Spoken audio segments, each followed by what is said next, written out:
Excellency Daniel Kablan Duncan, Vice President of the Republic of Cote d'Ivoire, President, CGECI,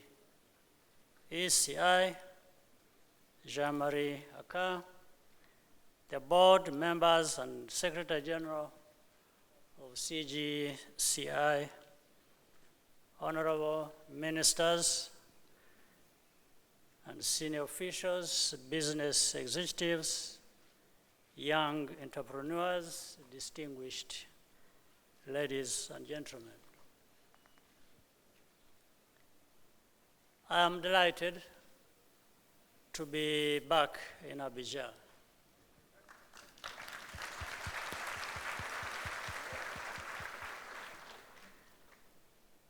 With an added initial to my names. You remember last time I have added S, which is SIPO. I was given a name here in Abidjan. And I thank you for the invitation to participate in this year's academy. Let me take this opportunity to also thank the government of Cote d'Ivoire for the warm welcome and gracious African hospitality that we have come to expect in this country. When the CGECI team came to Kigali a few weeks ago to hand-deliver the invitation to me, I knew they meant serious business. So I could not resist coming to be with you.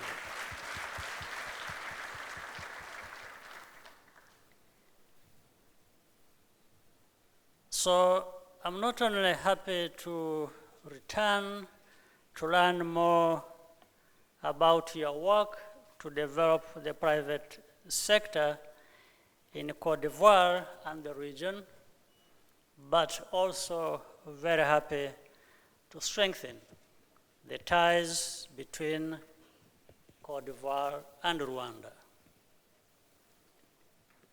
The Ivorian private sector is an inspiration because of its productivity, dynamism, and resilience.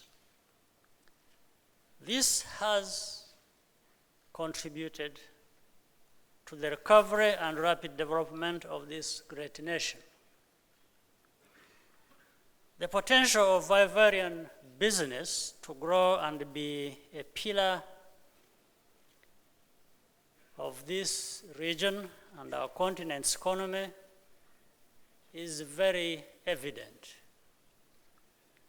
For example, we would like to see more Ivorian investment and expertise in Rwanda, as well as the exchange of best practices for the creation of a strong industrial sector.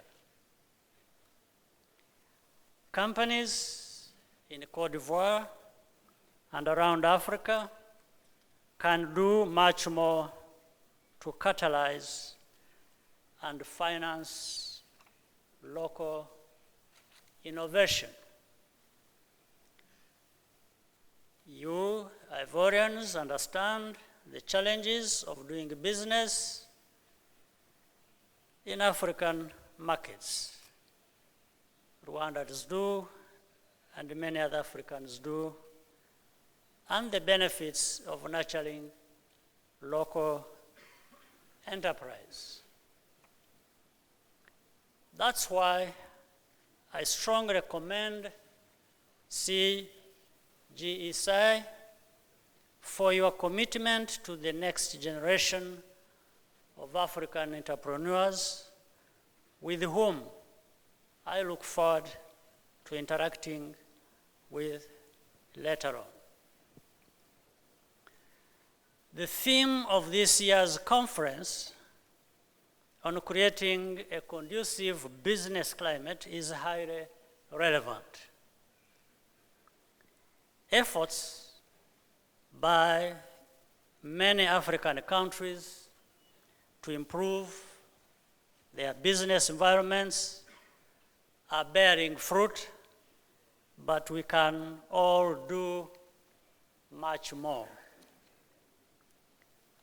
One way to advance this cause is through forums like this one.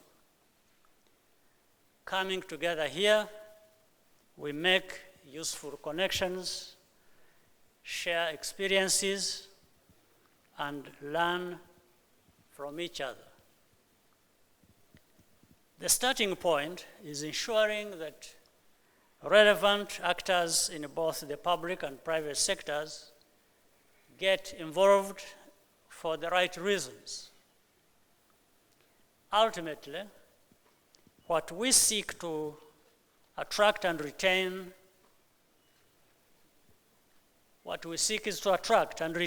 the maximum levels of investment we can, both domestic and foreign, to grow our economies and generate wealth of our citizens. Some factors are beyond our control. However, what is within our reach is ensuring that we get the best value for every amount invested.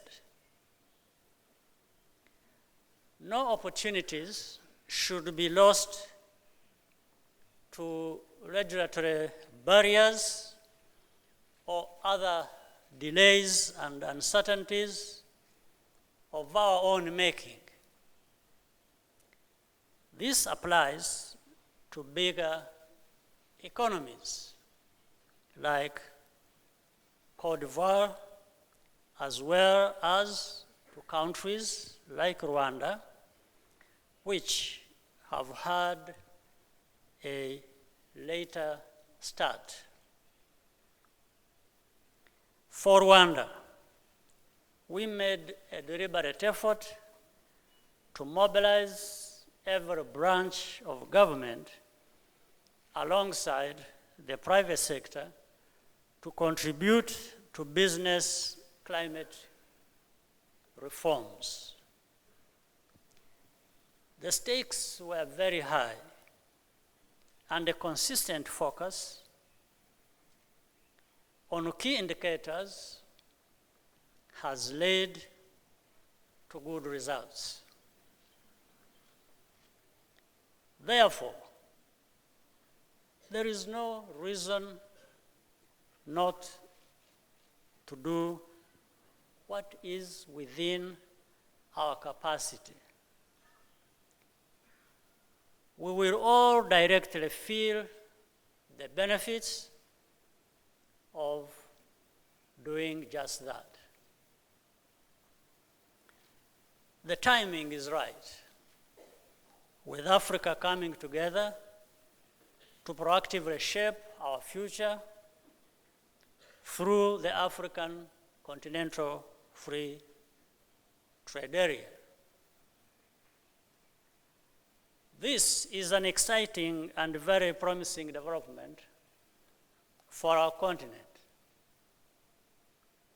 Each country and region has to do its part to ensure the success of the economic integration that we all want to see. We are counting on you and your colleagues around Africa to sustain that momentum. You are well placed to mobilize our business communities to seize this exceptional chance. Now is the time to prepare for the implementation phase and capitalize on the benefits that the African Continental Free Trade Area holds for everyone involved. The relationships represented at this forum provide ample evidence that you have already built a solid foundation. It should therefore be relatively easy to take it the rest of the way. Governments must also do their part to listen to and work with the private sector to overcome existing barriers to doing business. We must also ensure that young people are equipped with the education and training required to take advantage of new opportunities. At the same time, it is critical to invest in building positive mindsets in Africa's young people, especially around entrepreneurship and innovation, just as you are doing through your mentorship program. Finally, we have to reach a point where our countries have the capacity to finance our own transformation, or at least the bigger part of it. Development aid has been useful, and it continues to be useful, especially when we work together. We work to get the most impact out of every cent that we receive.